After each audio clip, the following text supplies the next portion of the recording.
Hello दोस्तों, नमस्कार। स्वागत है आप सभी का अपने चैनल साहित्य ज्ञान धारा में। आशा करती हूँ आप सभी लोग स्वस्थ होंगे और अपनी पढ़ाई में लगे होंगे। तो जिन लोगों ने चैनल को सब्सक्राइब किया है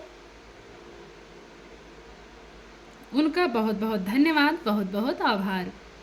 तो कवियों की श्रृंखला में बिना किसी देरी के शुरू करते हैं। यशपाल के बारे में। यशपाल का जन्म 3 दिसंबर 1903 को फिरोजपुर पंजाब में हुआ। उनकी माताजी श्रीमती प्रेम देवी वहाँ अनाथालय के एक स्कूल में अध्यापिका थी और इनके पिताजी हीरालाल एक साधारण कारोबारी थे। यशपाल प्रगतिवादी उपन्यासकार हैं। झूठा सच उपन्यास देश विभाजन की त्रासदी पर आधारित इनका सर्वश्रेष्ठ उपन्यास है। यह उपन्यास 2 भागों में प्रकाशित हुआ। पहला भाग सन 1958 ईस्वी में वतन और देश शीर्षक से और दूसरा भाग 1960 ईस्वी में देश का भविष्य शीर्षक से प्रकाशित हुआ। तो जो पहला भाग है 1958 में वतन और देश शीर्षक से हुआ और दूसरा भाग 1960 ईस्वी में देश का भविष्य शीर्षक से प्रकाशित हुआ। आगे है, क्रांतिकारी गतिविधियों में भाग लेने के कारण इनको जेल भी जाना पड़ा।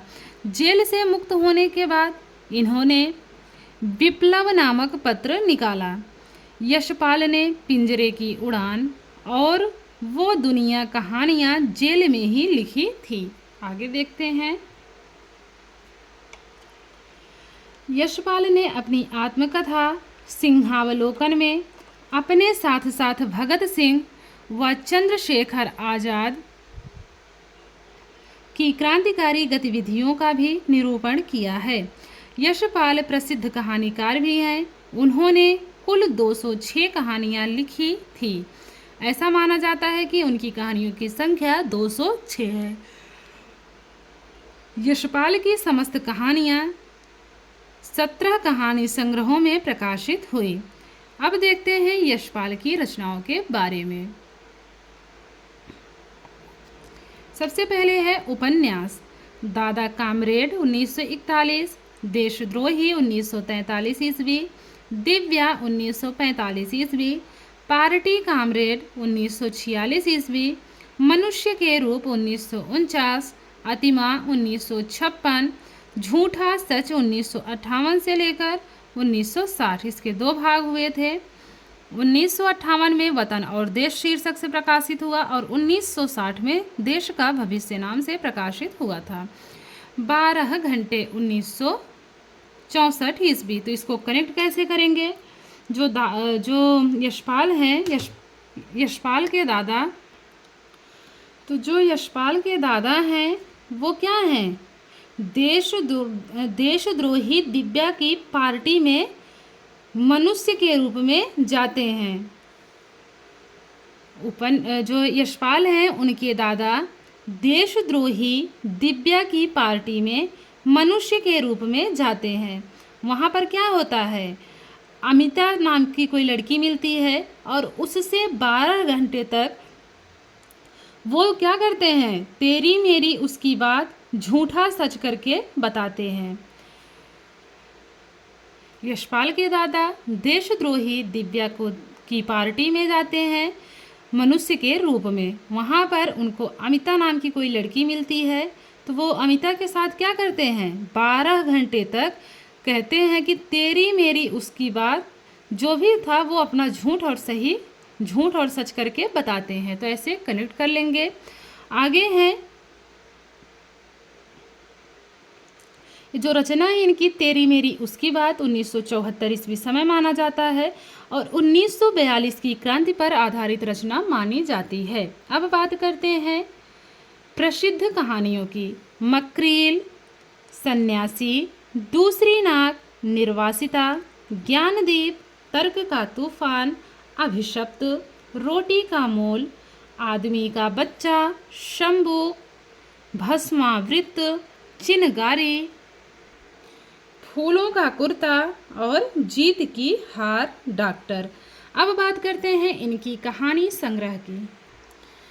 कहानी संग्रह है पिंजरे की उड़ान 1939 ईस्वी, वो दुनिया 1941, तर्क का तूफान 1943, ज्ञानदान 1943, अभिशप्त 1944, भस्मावृत चिनगारी 1946, फूलों का कुर्ता 1949, धर्मयुद्ध 1950, उत्तराधिकारी 1951, चित्र का शीर्षक 1952 ईस्वी, तुमने क्यों कहा कि मैं सुंदर हूँ 1954 ईस्वी, देवी की माँ 1955 ईस्वी, ओ भैरवी 1958 ईस्वी, सच बोलने की भूल 1952 ईस्वी, खच्चर और आदमी 1965 ईस्वी, भूख के 3 दिन 1968 ईस्वी, लैंप रोड 1979 ईस्वी।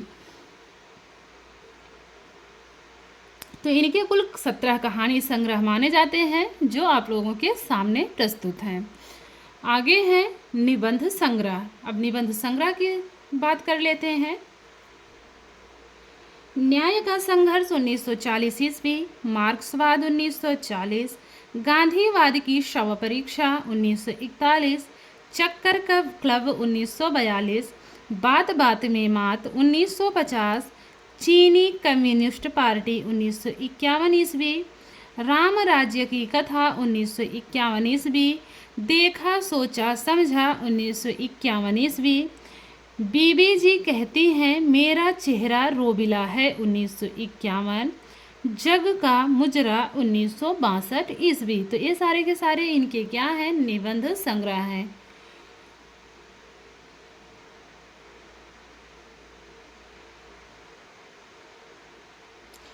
इसको कैसे कनेक्ट करेंगे, जिनको ट्रिक से याद होता है। तो यशपाल जो है न्याय का संघर्ष करते हुए मार्क्सवाद में पहुंच जाते हैं, जहां पर क्या होता है, गांधीवाद की शव परीक्षा हो रही होती है और उसके चक्कर में वो क्लब जाते हैं। कहते हैं कि ये तो चीनी कम्युनिस्ट पार्टी है जहां लोग क्या करते हैं, बात बात में मात दे देते हैं। बहुत देखने सोचने समझने के बाद उन्होंने कहा कि राम राज्य की कथा जग का मुजरा देखने से क्या है, बेहतर है। बीबी जी कहती भी हैं कि मेरा चेहरा रोबिला है। तो इस प्रकार से कनेक्ट कर लेंगे। आगे है संस्मरण। तो इनके संस्मरण हैं कुछ संस्मरण, समय है 1990 ईस्वी। आगे बात करते हैं यात्रा संस्मरण की। लोहे की दीवार के दोनों ओर 1953 ईस्वी, राह बीती 1956, रूस में 46 दिन 1960 ईस्वी। अब बात करते हैं आत्मकथा की। आत्मकथा की बात करें तो सिंहावलोकन 1951 ईस्वी इसका समय माना जाता है। और इसके कितने भाग माने जाते हैं, तो इसके 3 भाग माने जाते हैं।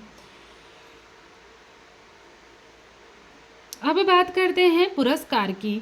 देव पुरस्कार 1955 ईस्वी, सोवियत लैंड नेहरू पुरस्कार 1970 ईस्वी, मंगला प्रसाद पारितोषक 1971 में, और पद्म भूषण। तो ये सारे के सारे पुरस्कार किसको मिले हैं, तो यशपाल जी को मिले हैं। आगे देखते हैं।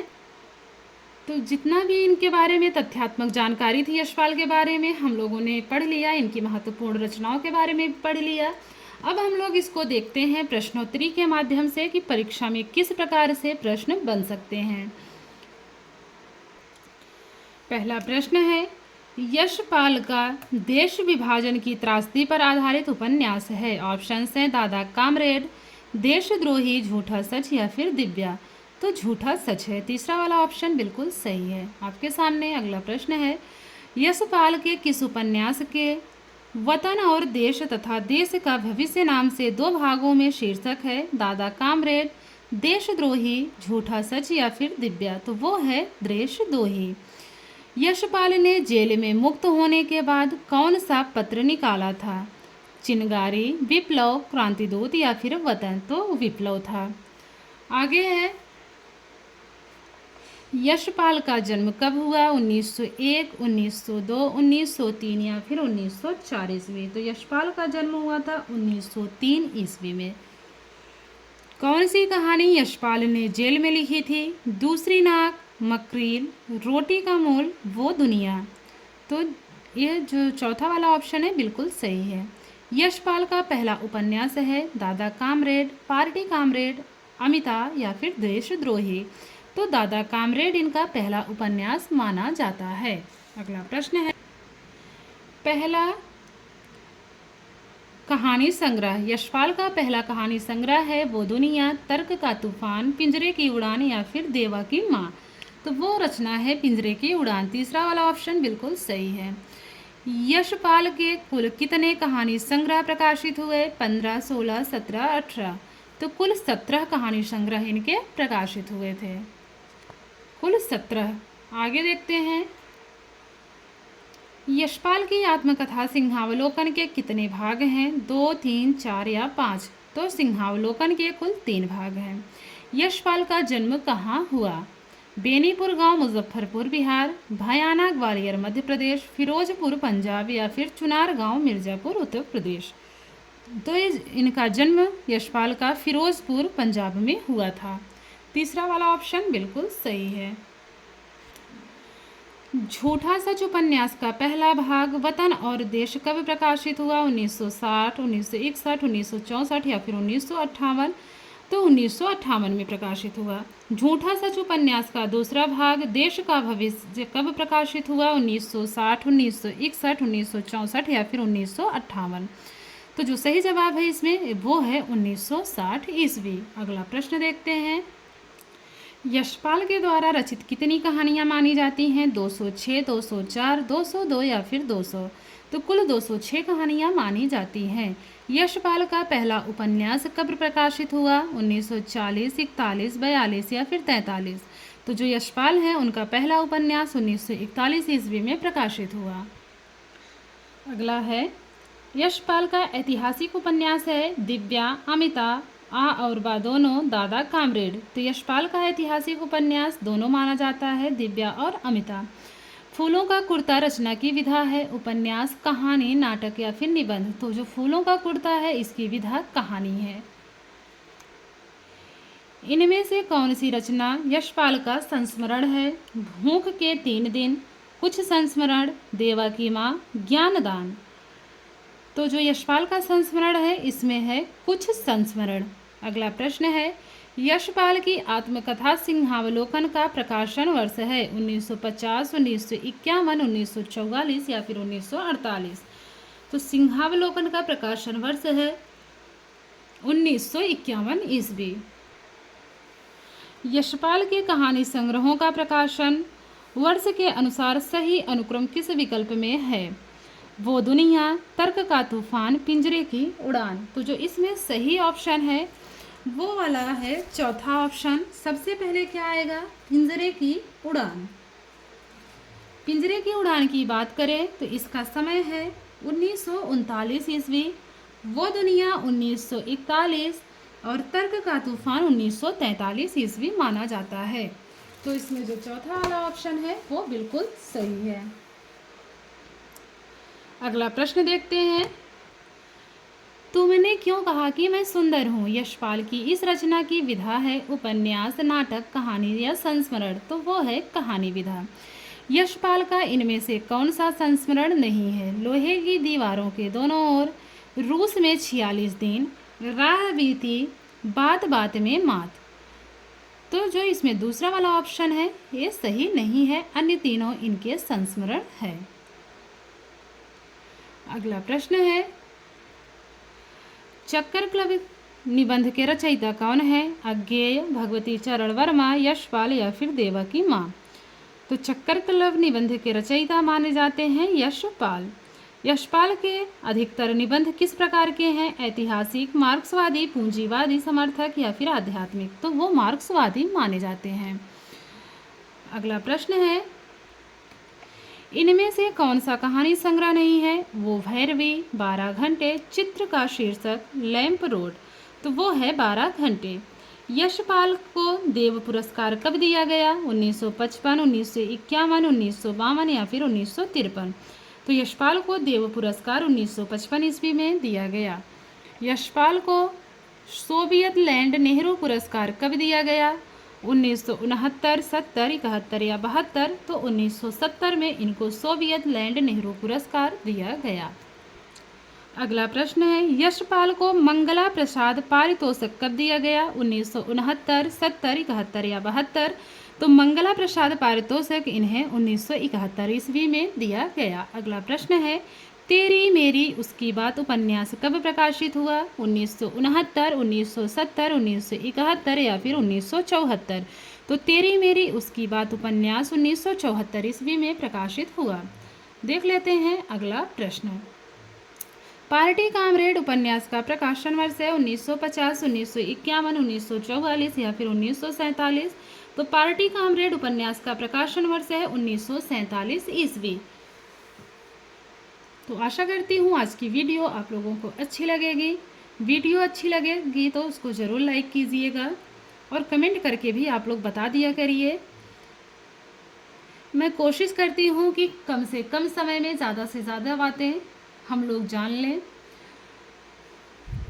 तो मिलते हैं कवियों की श्रृंखला में एक और कवि के साथ। तब तक के लिए सभी को जय श्री राधे कृष्णा, नमस्कार।